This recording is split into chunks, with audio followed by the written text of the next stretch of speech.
Welcome back to FP Executive. I'm here with Doug Jones from the Cloud Computing Unit at IBM, and we've been talking about cloud computing and the uptake of this service by many businesses. One of the concerns that I've read in some of the journals I've been looking at on this issue is security. There's a concern that when data, if it's not behind a wall, when it goes out into that internet and you hit the applications that are in the cloud and the data service and it comes back, it may be vulnerable. Can you tell me how those kind of issues are addressed? Certainly.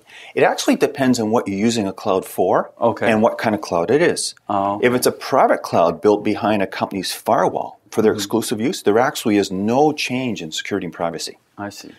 Beyond, compared to a traditional environment to a private cloud, there is no difference.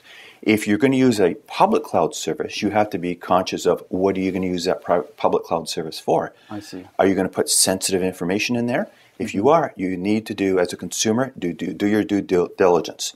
So the same process you would go through if you were going to outsource, you would go through that same process if you were going to a public cloud provider and putting sensitive information in it. Now, one of the concerns that businesses have is obviously keeping their customer information secure. Yes. Many businesses today rely on the web, be it business to business or business to consumer, for order taking, shipping, all that type of thing.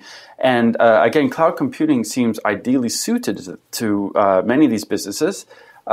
How do you manage to protect that data that is outside of that private wall, that comes back and forth, and you're using the cloud for the applications?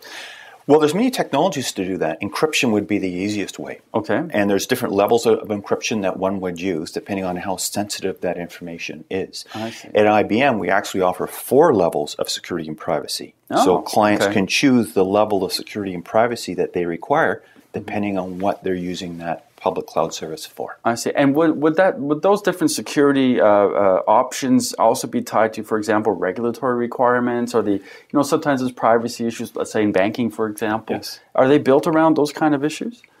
Oh, absolutely. I was just with the Canadian privacy officer a couple of weeks ago, and we actually had a long conversation with her office about that. In a privacy situation, companies are still accountable to protect the information they're collecting. Correct. And so if that organization is going to use a public cloud service, back to due diligence. Got to do the due diligence because they remain accountable for that privacy legislation. So what you're telling me is the technology is there. The issue is really sitting down and doing your proper due diligence, planning, understanding what kind of security you require so that you meet all those requirements. Exactly. Interesting. Okay, now I think a lot of people look at cloud computing as you were mentioning. We use it as consumers in terms of Gmail and that type of thing. What are the future trends you see happening in cloud computing? Well, right now, most of the cloud services that are out there, I would term as at the infrastructure level. Okay. So one would use a cloud to buy servers and storage through a cloud service, for example. I think what you're going to see emerging over the next 6 months is more industry-built clouds. So a cloud service that's built for a particular client industry group. Oh, that's interesting. So you may have clouds for financial services. Yes. You may have clouds for retailers. Yes. Would the clouds be targeted to, for example, medium businesses and large businesses as well? Oh, absolutely. One of the benefits of cloud computing is it really commoditizes IT to the point where no matter who you are, you can afford to buy the same resources as the big guys. This sounds like you might be able to get competitive advantage if you use this. It levels the playing field. Interesting. How about globally?